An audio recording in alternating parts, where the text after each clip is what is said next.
Hello everyone and welcome to Sunny.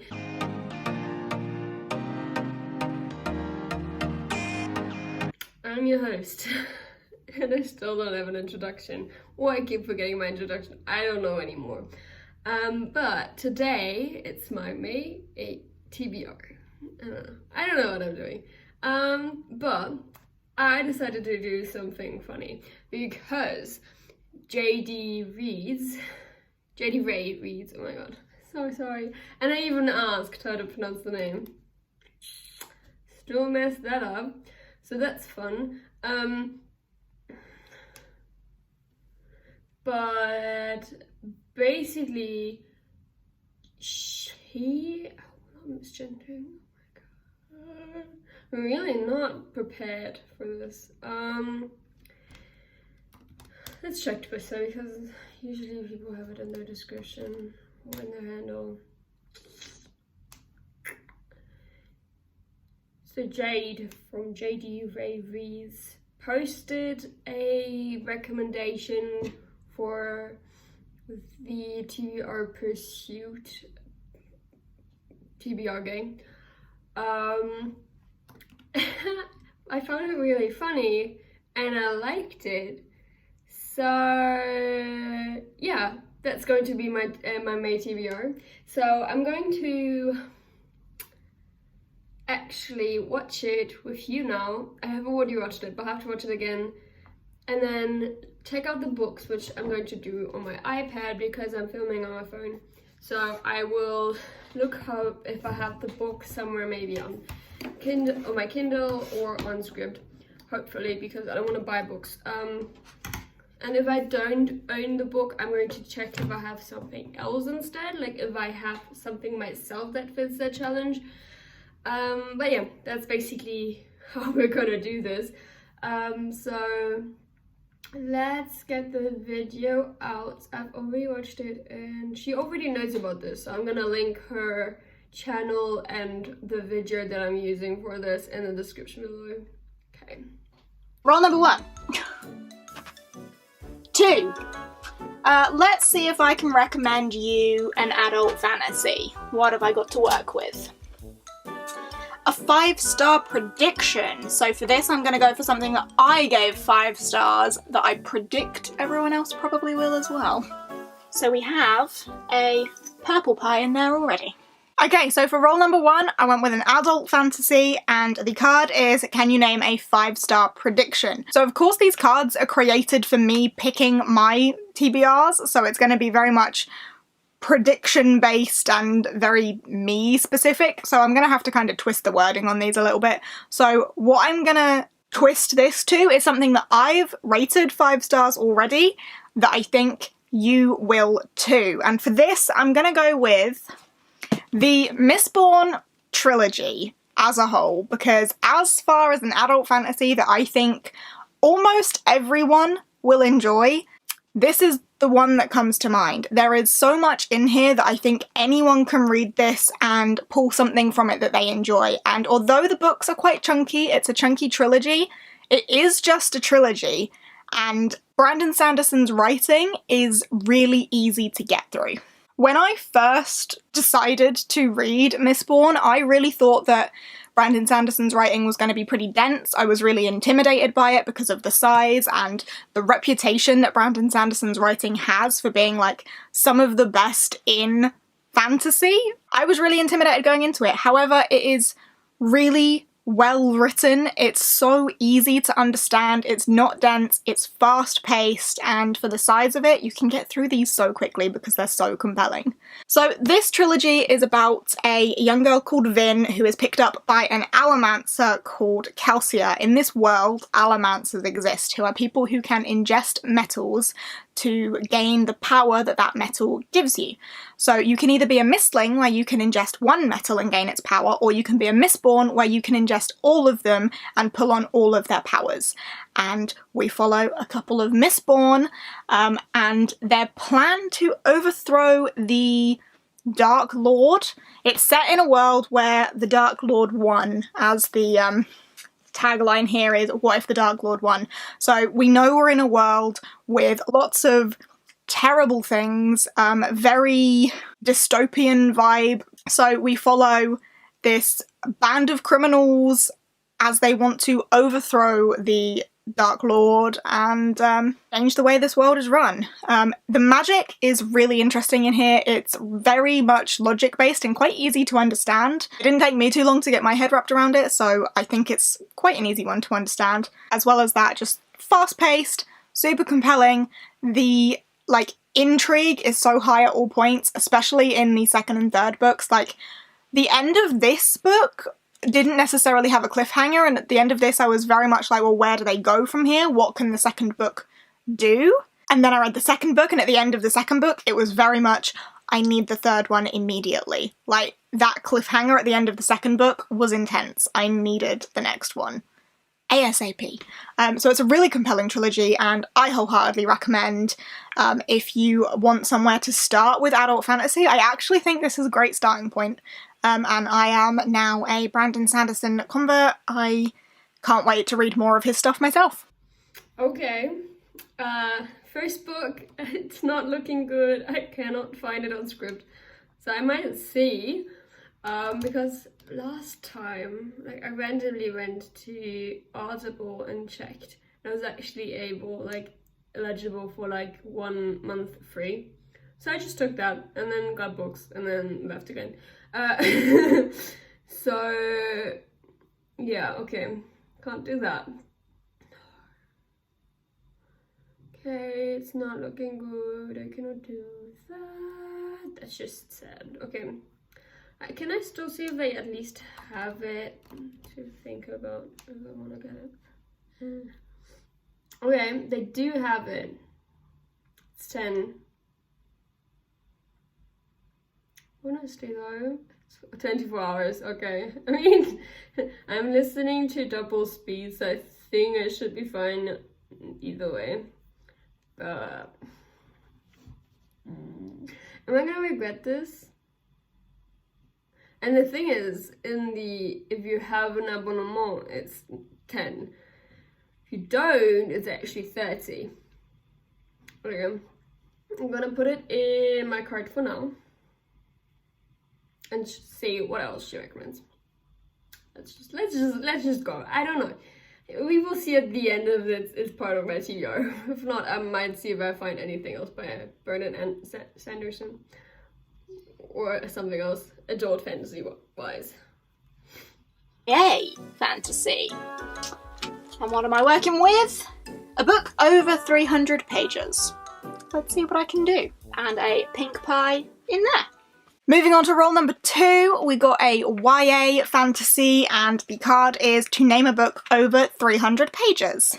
Now this one really could have been anything. There's a lot of YA fantasies over 300 pages, but I've taken this opportunity to recommend a book that I don't really talk about all that often, and that is Daughter of Smoke and Bone by Laini Taylor. I don't talk about it a lot, but I absolutely love this trilogy and gave all 3 of them 5 stars. You just don't hear me talk about it enough. I read all of these on audio actually, and the audiobook is fantastic. I love the narrator. It just felt so homely reading them, and every time I dove back into the audiobook it just gave me such a sense of comfort.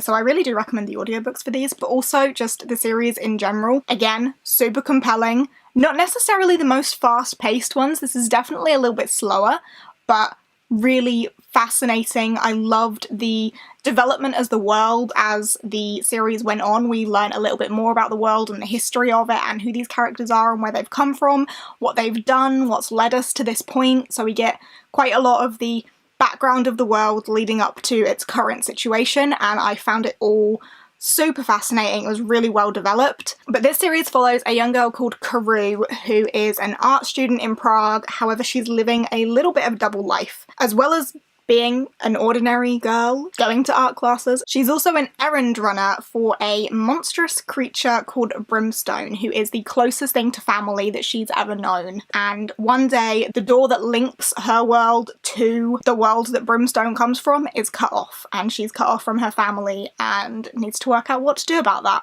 As well as that, we also have angels in here, and the angels play an interesting part. There is kind of an otherworldly war going on. There's a a lot to this. There's the mystery of like where brimstone comes from and what's going on in that side of the world, but also the angels and where they've come from and what they've got to do with everything. And I don't want to say too much more than that because I don't want to spoil anything. But of course, it's also a love story, and this is the story of how an angel and a devil fell in love, and it did not end well. So it's a bit of a tragic love story there as well, which isn't normally my cup of tea. However, the balance between that and everything else that's going on worked really well for me. I thoroughly enjoyed this trilogy. I had it on script and it's not showing up. You know, I've actually wanted to read this book for like the longest time ever. So now I'm angry because it's not showing up. And wait, I own it on Audible. That was stupid. So I actually already got it on Audible. Okay? I got it like 2 years ago. I got it 2019. Thank you!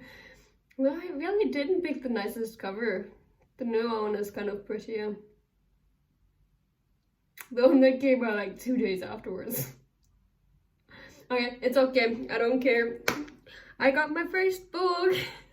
So we got Doors to Smoke and Bone by Laini Taylor. Which, yay! It's YA fantasy. Over 300 pages, and I've been wanting to read this book for a while, so yay to my first book. 4. 1, 2, 3, 4.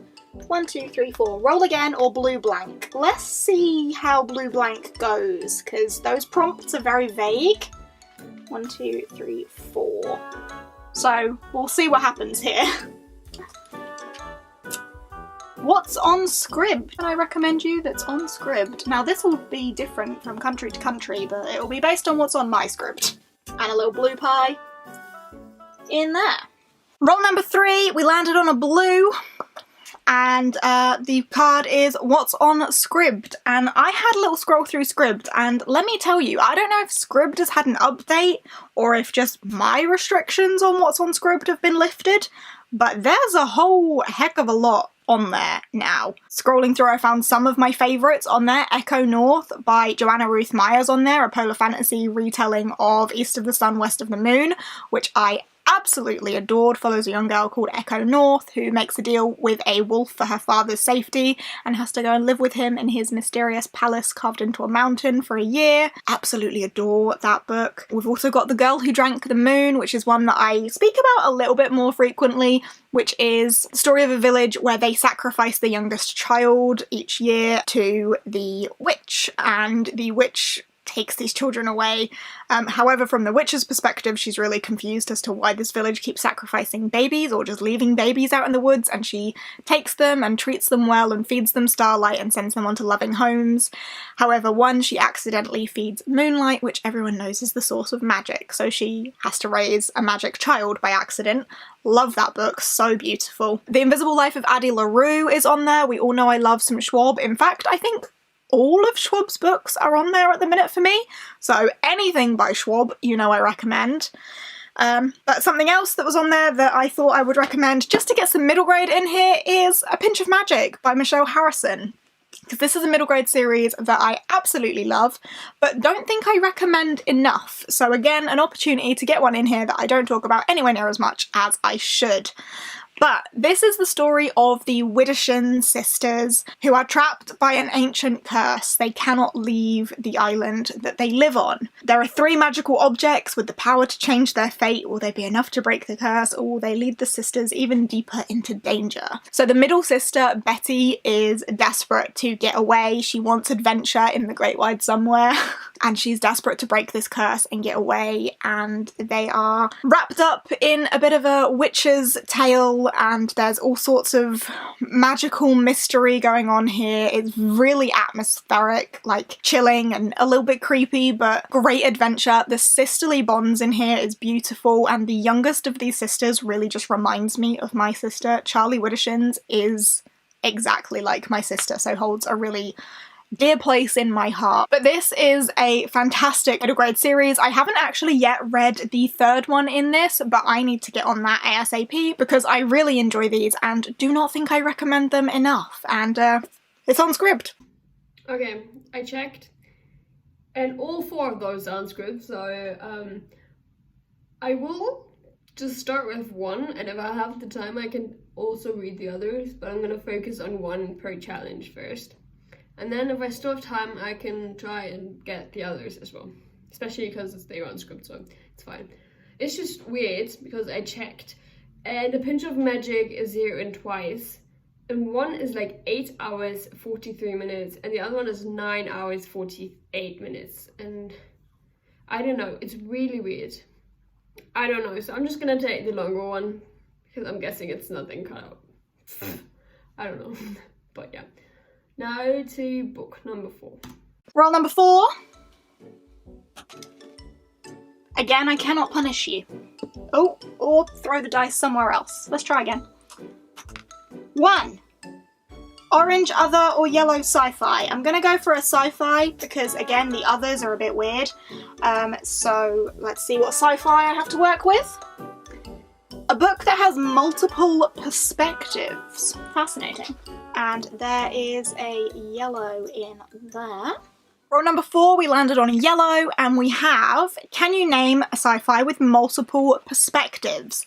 Now this was actually really hard for me to find one because I haven't read many, apparently. I thought, oh, does Sleeping Giants work for this? But it's actually more like interview format, so it's not multiple perspectives because it's all from the interviewer's perspective. And then I thought about recommending Illuminate. That is definitely from different perspectives. However, I DNF'd the sequel to Illuminate, so did I really want to recommend that? I don't know. So I'm coming at you with some more Schwab. Vicious by Victoria Schwab is a sci-fi about Victor and Eli, and we follow both Victor and Eli's perspectives. Victor and Eli were best friends in college, and they worked on a thesis on extraordinaries, who are people who have near-death experiences which trigger extraordinary abilities. They are working on their thesis on this and want to work out how they can become extraordinaries, and they work out how to give themselves these near-death experiences and are successful. Flash forward 10 years, Victor's just got out of prison and he is after revenge on Eli for something that's happened in their past, and we kind of flip between these 2 timelines to work out how they've gone from one to the other and what the bloody hell is going on. Full of morally grey characters, both Victor and Eli think they're in the right, neither think they're a villain, but both sort of are a villain. We also have Sydney in here, who is adorable. I love Sydney, a young girl, and how she gets wrapped up in this as well. It's all just so fantastic, so morally grey. Really, for a good portion of this, I think you struggle with who to follow. I do think there is a clear winner, like a clear, not quite good guy, because neither of them are good guys, but there is a clear preference. But they're, you know, morally grey. That's what we all say about Vicious. Morally grey characters. I think this book is super compelling, really fast-paced, especially with the, like, flitting time zones going back and forth.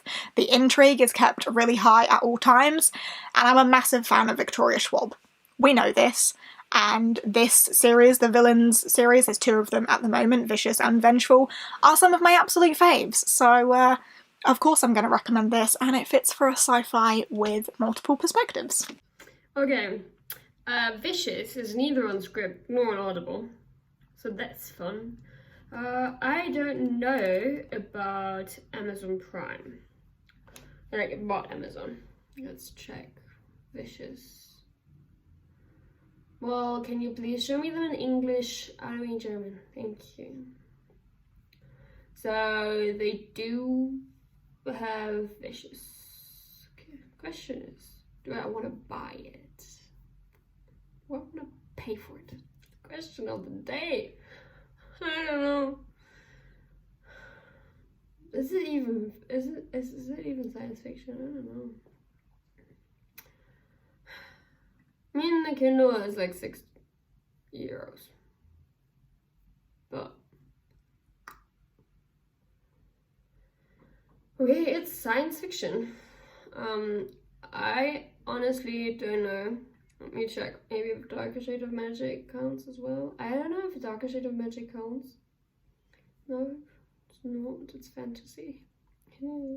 Okay, I will see about this one because yeah. I'm funny with Audible. I'm like, yeah, sure, let's go. And then you're like, I don't know if I want to do it. Honestly, yeah, we will see by the end of this video if I found something instead. Wish me luck. I cannot punish you. The board does not like you. 1. Let's roll again. I'm not going to do another blue. Or punish you. Jesus. 1. Another YA. What have I got to work with? A standalone YA fantasy. Fascinating. There's a little pink pie in there. Roll number 5, we have a pink YA fantasy, and the card for this one is Can You Name a Standalone? Now, this was really difficult. I struggled with thinking of a YA standalone fantasy that I could recommend. I thought about A Sorcery of Thorns, which I did really enjoy, by Margaret Rogerson, about a girl who works in kind of an enchanted library, the books talk, and a wizard, so on. It's been a while since I read that one. Can't exactly remember all the details, but I remember enjoying it. But the book that I have decided to go with for you is A Song Below Water by Bethany C. Morrow. This is one I read for, I think I read it for Bookopoly-thon last year. It's really short, really fast-paced, but this was really fascinating. Not what I expected, but I liked it. I didn't love it, but I liked it. And I think the fact that it wasn't entirely what I thought it was going to be is part of the reason that it stuck with me. Like, it's one that I remember quite well. It follows 2 young black girls, Tavia and Effie, who live in a world where sirens are real. All sirens are black women, but not all black women are sirens. So it faces with like these issues of sexism and racism, but with this fantastical spin on it. And it follows Effie and Tavia, who are 2 young girls, much like sisters, as they deal with these struggles, and also the struggle of who they are or what they are. Something that I didn't expect from this book is the number of fantastical beings in it. Each of these characters seem to have some sort of connection to the fantastical world. There's gargoyles, there's sprites, there's obviously sirens, and so many more, and the world was really confusing to me for a little while. However, towards the end, when it all sort of pieced together and made sense, I thought it was really clever. The way it all wove together, I think, was genius. Despite how confused I was for a decent portion of this, not really knowing where it was going, I think it wrapped up very nicely, and has been one that I've remembered for a little while. Just gonna read you the blurb on this one because I'm struggling to describe this without spoiling things. But Effie is fighting family struggles. She's pitted against literal demons from her past. Together, these best friends must navigate the perils of high school's junior year, but everything changes in the aftermath of a siren murder trial that rocks the nation, when Tavia accidentally lets out her magical voice at the worst possible moment. Okay, that's what I wasn't entirely sure if that was a spoiler or not. Tavia is a siren. Effie is not.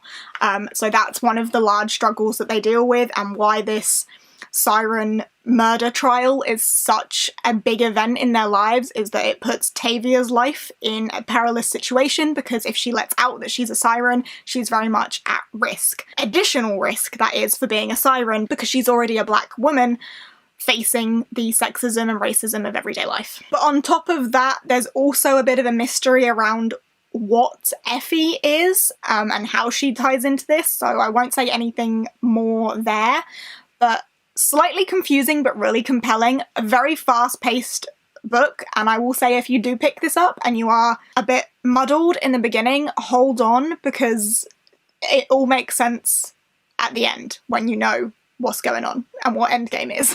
But yeah, one that I definitely find very memorable, and it is a YA fantasy standalone as far as I'm aware. Yay! So, I actually have been wanting to read this book for a while.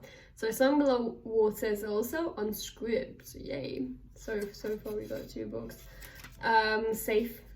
Yay! By the way, I forgot to write this down. Vicious. Because I can't find it. I mean I can, but in a different format. But so far, so good. we got 2 books safe, 4 books that I pick one off, and then 2 books that will have to pay if I don't find a different book for. Makes sense. Yeah. So I'm excited. 1, 2, 3, 4, 5. 1, 2, 3, 4, 5. Sci-fi or roll again? I'm gonna roll again just so I can like try and get a middle grade. Punishment. No. 5. 1, 2, 3, 4, 5. 1, 2, 3, 4, 5. YA or orange? Hey, we'll go for an orange and just see what happens. And we have something hyped. Can I recommend you a hyped book? I don't know. We'll find out. And your little orange pie in there. And there you have it. There's your pie of recommendations from me to you. Enjoy. And finally, roll number 6 took us to other.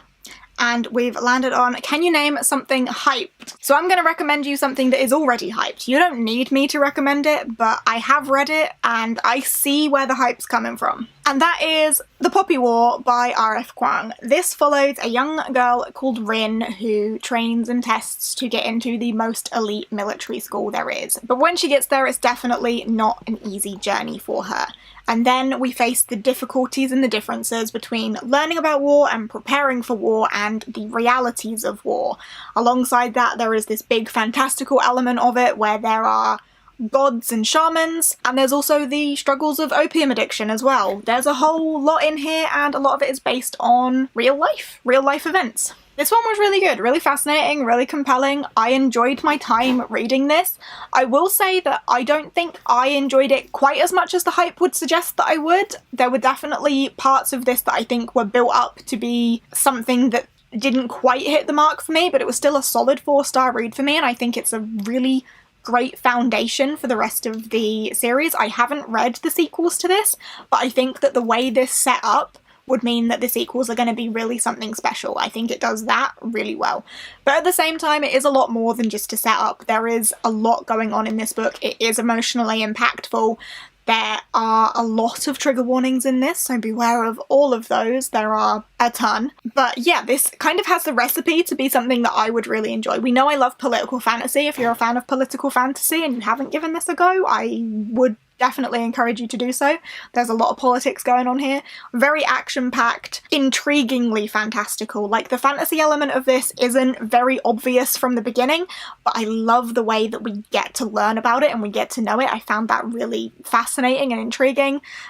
Kept me hooked. I was eager to know more about it, but we also have a lot of like devastation in here and a lot of emotional impact as well. I really need to get to the sequel to this at some point because I think I'm going to enjoy it even more than I did the first one. But for a hyped book that I don't necessarily recommend a lot, 1, because I read it not that long ago, but 2, because it's not like one of my all-time faves, but definitely still a hyped book that I can understand the hype behind and will also recommend, is The Poppy War.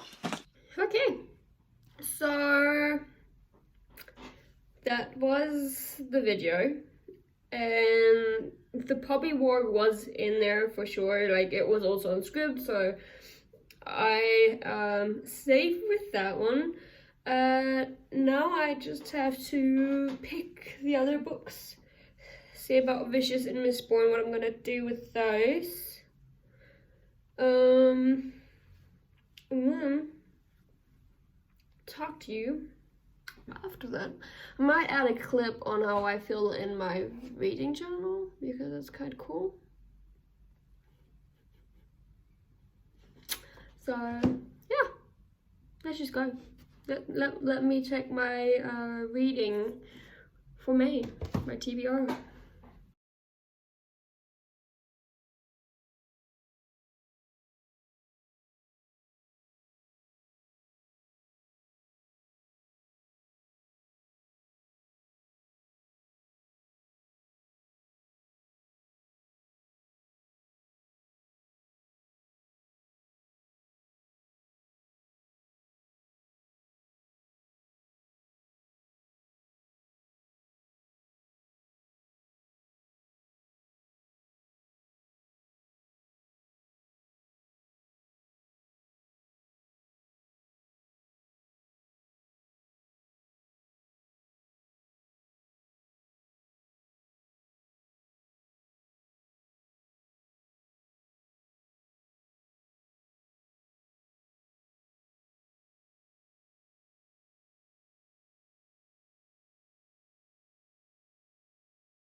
So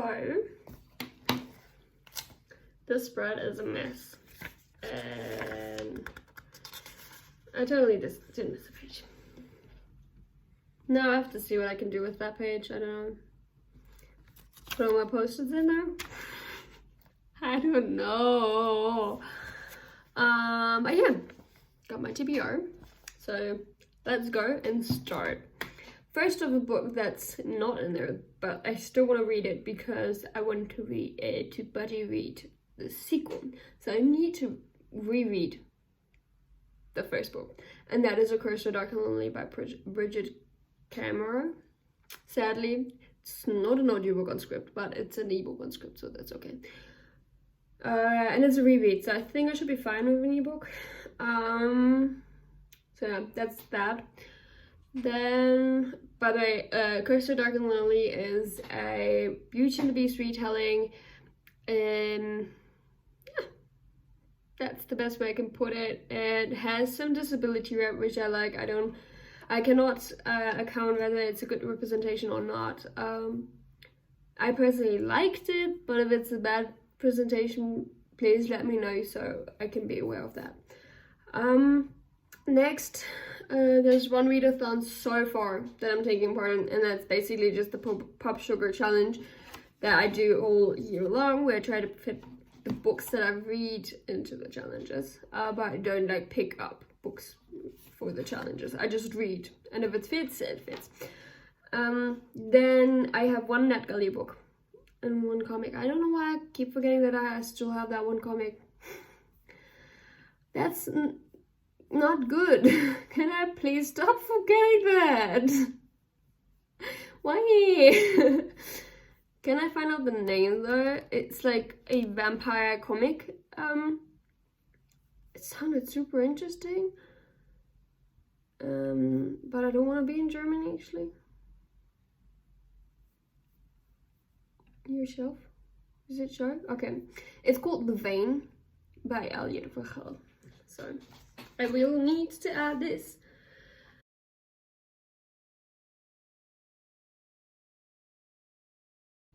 So we got two NetGalley books, Incursion by Mitchell Hogan. This time I'm actually saying the name right. Last time I said Hope. It's actually Hogan. Which is a book of necromancy. It's quite interesting, but it has taken me a while because it's like quite heavy fantasy, and I'm not like don't have a lot of background knowledge on it. So this is like my first one. It's really heavy. And also as an ebook, so that's fun. And then The VIII, which I like said, is a comic with vampires. As far as I can understand that one. And then for my TBR pursuits, I have adult fantasy 5-star, which I got The Final Empire by Brandon Sanderson on Audible. For the YA fantasy over 300 pages, I got Daughter Smoke and Bone by Laini Taylor, which was already on my Audible. Oh, that one like 3 years ago. I have not read it yet, but I really want to read it, so that's good that she recommended it. And then YA fantasy standalone, I have A Song Below Water by Bethany C. Morrow. Though this one isn't 100% sure if it's a standalone, but just reading what Jade recommends, so that's good. And that one was on script. Then Something Hyped was The Poopy War, which is also on script.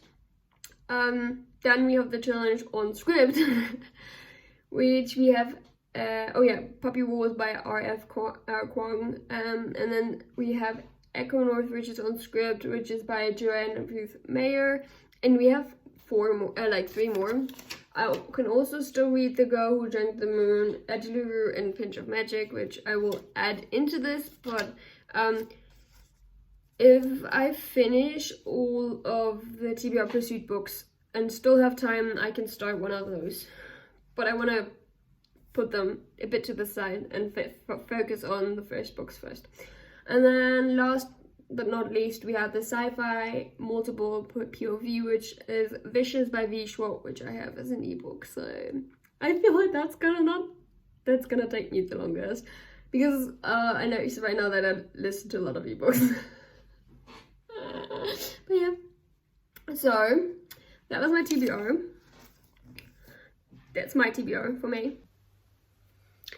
Hi guys, editing me here. I kind of forgot something in this TBR, and that's first off the books that I have to read for university, which includes Wuthering Heights, Pride and Prejudice, Henry VIII, and then another book, and many more.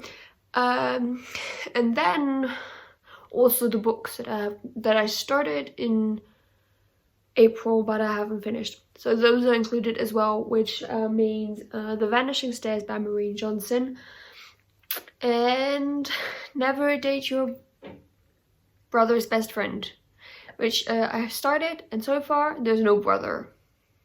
He's mentioned, but that's it. But yeah, I wanted to add that into the video. I hope you liked this. If you did so, give it a thumbs up and subscribe down below if you haven't done so yet. Don't forget to click on the bell right next to you so you don't miss whenever I post a new video. Comment a book emoji or something with books. If you've come till here, because I kind of want to know if people actually watch my whole videos or they just stop randomly, because it feels like that. But yeah, comment a book emoji in the comments if you come till here, and yeah, comment down below if you watch your TBRs, because I'm really interested in seeing what other people want to read. And hope you like this. Keep on reading, and see you next time. Bye!